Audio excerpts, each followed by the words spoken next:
Salut tout le monde, j'espère que vous allez bien. Aujourd'hui on se retrouve pour une nouvelle vidéo.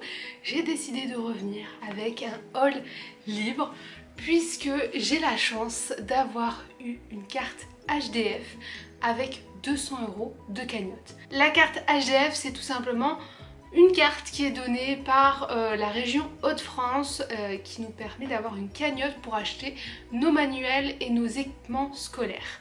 Elle est destinée aux collégiens, aux lycéens et aux apprentis et on a à chaque fois une cagnotte différente en fonction de où on se situe, enfin quel est notre statut. Pour les apprentis, on avait 200 € de cagnotte pour pouvoir nous acheter nos manuels scolaires et nos équipements scolaires. Je sais que il y a 100 et 55 € aussi comme cagnotte. Si vous faites partie des Hauts-de-France, que vous étudiez dans les Hauts-de-France, je vous conseille de vous renseigner sur cette carte parce qu'elle peut être vraiment sympa. Je pense notamment aux lycéens avec tous les livres qu'on doit acheter pour le français. Ça peut être cool aussi, et puis en plus je pense que vous pouvez vous acheter aussi des vêtements avec pour la rentrée scolaire. Je suis pas très sûre de moi, mais je pense que ça rentre dedans. Personnellement, je suis en licence professionnelle librairie, donc autant vous dire qu'au niveau des manuels scolaires et des équipements, j'ai pas grand chose d'obligatoire. Le seul livre qui aurait pu être obligatoire, c'est la boîte à outils du libraire que j'ai déjà acheté bien avant le début de cette licence pro. Donc c'était un peu qu'est-ce que je fais avec ces 200 €. Alors bien évidemment j'aurais très bien pu tout claquer dans la jeunesse, la bande dessinée, c'est-à-dire mes domaines de prédilection et les domaines dans lesquels je vais travailler à partir de demain, puisque je filme cette vidéo le lundi. Mais j'ai décidé de changer un petit peu la donne et de me dire, avec cette cagnotte, tu vas acheter des livres dans les secteurs dont tu n'as pas du tout l'habitude, et surtout la littérature générale. Et j'ai quelques sciences humaines aussi que j'ai acheté, mais surtout de la littérature générale parce que c'est vraiment quelque chose que je ne lis absolument pas. Et je me suis dit que voilà, au lieu de tout claquer dans quelque chose que je connais et pour me faire plaisir, j'allais transformer ça en devoir et que j'allais acheter des choses dont je n'ai pas l'habitude de lire. Il y a juste 3 livres qui rentrent quand même dans mes domaines de prédilection, mais sinon tout le reste ça a été acheté exprès pour me cultiver. Il me reste un tout petit peu de cagnotte, je n'ai pas dépensé les 200 € d'un coup, mais j'attends d'avoir d'autres cours parce qu'on a des cours de fond, notamment sur le polar, que j'ai très hâte d'avoir pour pouvoir peut-être sélectionner quelques livres que je voudrais m'acheter qui ont été conseillés par mon prof.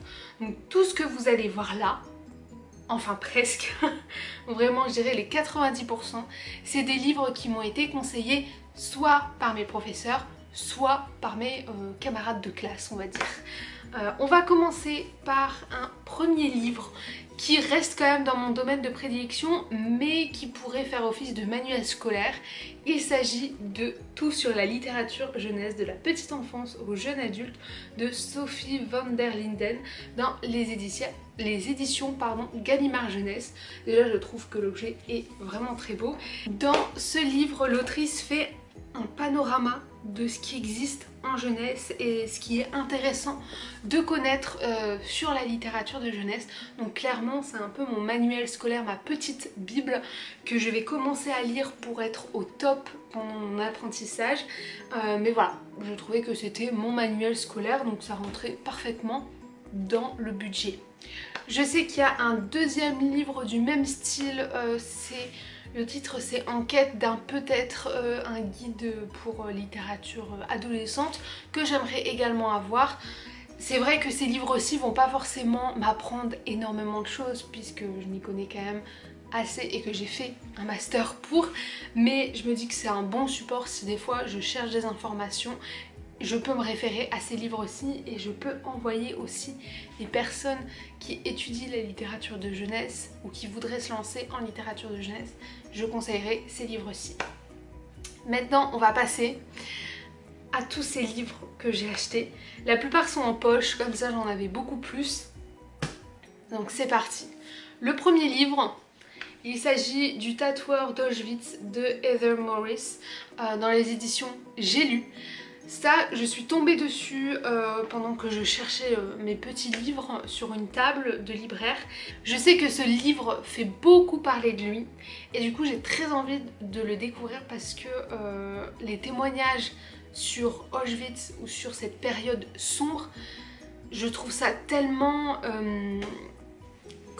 j'aurais pas l'adjectif pour décrire, mais c'est très intéressant et c'est admirable ces gens qui témoignent maintenant aujourd'hui de ce qui leur est arrivé.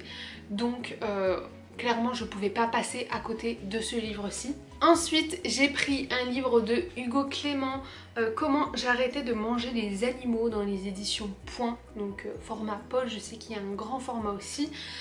J'ai également acheté son deuxième livre, Journal de guerre écologique, mais cette fois-ci c'était avant la carte HDF, et je voulais vraiment découvrir Hugo Clément parce que j'aime beaucoup ce qu'il fait et du coup j'avais envie de savoir comment il écrivait.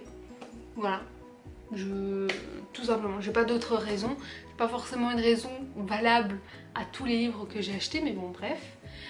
J'ai décidé de me prendre Nomadland de Jessica Bruder dans les éditions J'ai lu. Ça on en a parlé en cours, c'est vrai que plusieurs de mes camarades connaissaient et avaient adoré. Il y a une adaptation en film qui a été faite aussi et ils ont adoré cette adaptation. Du coup je me suis dit j'ai trop envie de découvrir de quoi ça parle, donc bien évidemment ça atterrit dans ma pile à lire. Ensuite nous avons Chronique de San Francisco de Armistead Maupin dans les éditions 10-18. Alors ça c'est un livre qui a été présenté par une de mes camarades de classe pendant un oral parce qu'on devait présenter le livre vraiment coup de cœur qu'on adore, et elle avait présenté celui-ci et elle l'a tellement bien présenté que forcément j'ai acheté le premier tome. Bon il y a eu d'autres retours aussi, d'autres camarades qui avaient bien aimé, du coup voilà, ça m'a fait craquer, et en plus de ce que je vois c'est beaucoup de dialogue, donc ça va être assez rapide à lire. J'ai très hâte de le commencer, je pense que ça fera partie d'une de mes prochaines lectures. J'ai décidé également de me prendre Les 7 morts d'Evelyn Hardcastle de Stuart Turton dans les éditions 10-18 également. Déjà, est-ce qu'on peut admirer cette belle couverture? Alors ça m'a pas été conseillé ni dans un cours ni par un camarade de classe, mais j'ai entendu que du bien de ce livre-ci et du coup j'ai très envie de découvrir parce que c'est quelque chose que voilà, j'ai envie de découvrir et ça sort de ma zone de confort. Donc ça rentrait très bien dans les critères que je m'étais posés avant d'acheter. J'ai décidé de prendre un Valérie Perrin, donc Les Oubliés du dimanche dans les éditions Le Livre de Poche. Valérie Perrin, on n'a plus besoin de la présenter, c'est une autrice française qui fait un carton, et c'est vrai qu'il y avait plusieurs livres d'elle qui me tentaient, mais j'ai décidé de tourner mon regard sur Les Oubliés du dimanche. Voilà, j'ai envie d'avoir un petit peu plus de culture et de me dire quand on me dit Valérie Perrin, j'ai envie de savoir vraiment qui c'est et comment elle écrit, donc c'est pour ça que j'ai pris celui-ci. Alors j'ai également pris Le jeu de la dame de Walter Tevis dans les éditions Galmaster. Alors ça, je dois avouer que c'est une petite tricherie puisque je l'ai déjà lu. En fait, je l'ai déjà écouté en livre audio et je l'ai adoré, et je me suis toujours dit il faut que je l'ai dans ma bibliothèque. Du coup je l'ai acheté, c'est tout simplement l'adaptation, enfin le roman qui a été adapté en série sur Netflix. Vous connaîtrez peut-être plus la série que le livre, mais sachez que le livre est vraiment très bien. Je pense que je vais publier de toute façon mon avis dans les prochains jours ou dans les prochaines semaines parce que c'était vraiment un très bon livre. Donc voilà, encore une fois c'est pas dans mes domaines de prédilection et ça me change, donc ça rentre dans les catégories. J'ai également pris Sorcière, la puissance invaincue des femmes de Mona Chollet. Alors Mona Chollet vient justement de sortir un nouveau livre qui est Réinventer l'amour, mais j'ai décidé de prendre Sorcière parce que, encore une fois, comme Le jeu de la dame, je l'ai déjà écouté, je l'ai adoré et du coup je voulais absolument l'avoir dans ma bibliothèque. En plus ces livres, enfin c'est pas donné, c'est quand même 18 €, donc j'étais bien contente d'avoir un budget de 200 € par la carte HDF pour pouvoir m'offrir celui-ci.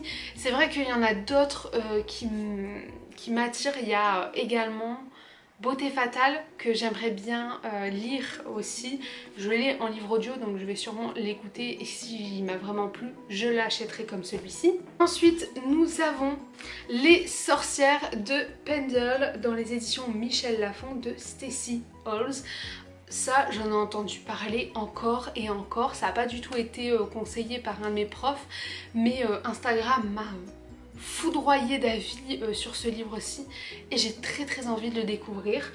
Encore une fois c'est pas du tout classé en jeunesse donc même si la couverture pourrait quand même un petit peu penser, même si bon il y a quand même une corde sur la couverture Charlotte, mais bon bref vous m'avez compris les petites fleurs machin, mais du coup j'ai très envie de découvrir ça. C'est un roman historique, c'est pas du tout ma came mais qui ne tente rien n'a rien.